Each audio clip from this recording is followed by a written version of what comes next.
826 na local election returns at 9 na overseas returns na lang ang hinihintay ng COMELEC para sa resulta ng eleksyon 2025. At may paliwanag naman ang mga eksperto kung bakit may mga kandidato na malayo ang naging ranking sa lumabas na resulta ng mga survey noong kampanya. Saksi, si Van Mayrina. Kahit nanguna na si Senador Bongo sa ilang senatorial survey noong huling bahagi ng kampanya, nagulat pa rin daw siya sa partial unofficial results ng eleksyon 2025. Nasorpresa po ako sa naging resulta. Referendum po ito sa amin bilang incumbent senator. Ito po yung performance rating namin kung nagtrabaho ba kami sa loob ng 6 na taon. Nagpasalamat sila ng kapartido si Senador Bato de la Rosa sa mga taga-suporta. Pangatlo si de la Rosa sa partial unofficial count. Pareho rin nilang nabanggit si dating Pangulong Rodrigo Duterte. Sa lahat po ng sumusuporta at nagtitiwala sa akin at of course kay dating Pangulong Duterte na naging mentor ko po sa pagsiservisyo. Ito pag-angat natin ngayon dito sa partial results ay it came with a very heavy price. At yan yung freedom ni Pangulong Duterte. Isa pang nanguna sa ilang senatorial survey, si Congressman Erwin Tulfo, na pang-apat ngayon sa Magic 12. Handa raw siya makipagdialogo sa kanyang mga posibleng makatrabaho sa Senado, lalo anya para sa healthcare. Official na tayo na. Miyembro ng Senado din, kakausapin po natin. Lahat siguro from the opposition, from the left, from the right, para how can I help? Pero mismo mga survey firm, nagulat sa talon ng ranking ng ilang senatorial candidate. Halimbawa, si dating Senador Bam Aquino, pangalawa sa partial unofficial count. Pero kung titignan ng mga huling survey ng SWS, Pulse Asia at Okta Research, ay wala o hindi kataasan sa Magic 12. Si dating Senador Kiko Pangilinan naman, panglima sa partial unofficial count. Pero sa mga survey na isinagawa nitong Mayo lang o dulong bahagi ng Abril, may mga pagkakataon pang hindi siya pasok sa Magic 12. Tingin ng Pangilinan nakatulong ang pag-endorso ng mga lokal na opisyal, partikular sa Cebu at Cavite.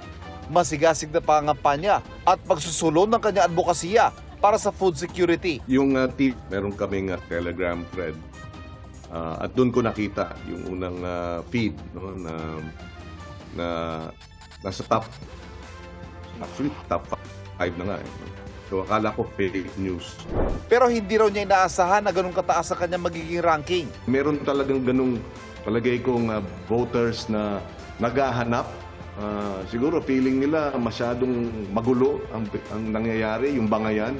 Eh kami naman, hindi naman kami kasama dun sa dalawang nag-uumpugang bato, ika nga. Nagpapasalamat po kami sa lahat ng mga tumulong, lahat ng mga volunteers, especially po yung mga kabataan.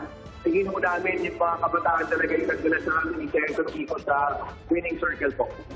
May mga kandidato namang pasok sa mga survey pero sa ngayon ay laglag sa Magic 12. Gaya ni na Ben Tulfo, Senador Bong Revilla at Makati Mayor Abby Binay. There were some surprises, no? For example, we didn't expect Abby Binay or Bong Revilla to be where they are now in terms of the numbers. Of course, it can still change. There's still 20% of the vote. May margin of error lagi ang survey. Hindi siya perfecto. Hindi rin siya crystal ball.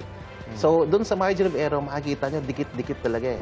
Sa bawat survey na isinasagawa ng SWS, Pulse Asia at Okta Research, laging nariyan ang mga katagang kung ngayon gaganapin ang eleksyon. Ang mga sagot kasi ng mga sinusurvey, maaaring magbago sa mismong botohan. We have data to show that 20% of our voting population will only decide on the day of election. Mismo election. Okay. And then another 20%, close to 20%, about 18%, will decide the week before the election. Maaari ring nakaapekto ang mga nangyari mula nang huli sila mag-survey. Gaya ng nasa number 6 spot na si Congressman Rodante Marcoleta.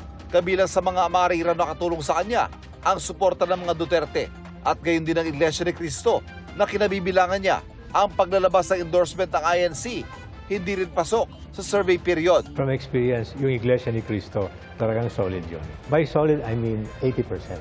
Okay. Not 100, na? Not 80%. My feeling always has been doon, but kukunti lang sila. Mga 5% lang ang mga Iglesia ni Cristo voters. Di ba? So, I haven't seen yet that could change the standing so much. Let us see. Anyway, hindi pwedeng iglesia lang. Lubas din kamakailan ang endorsement kay Marcoleta ni Vice President Sara Duterte. In-endorse rin ng bise sina Congresswoman Camille Villar at Senadora Amy Marcos at inampo ng PDP laban ni dating Pangulong Rodrigo Duterte. Pero hindi pa raw dapat pakasiguro ang mga nasa dulo ng Magic 12. Halos hindi naglalayo ang kanilang mga figures mula dun sa 10, 11, 12. So, pwedeng gumalaw. Para sa GMA Integrated News, ako si Ivan Mayrina, ang inyong saksi. Mga kapuso, maging una sa saksi. Mag-subscribe sa GMA Integrated News sa YouTube para sa iba't ibang balita.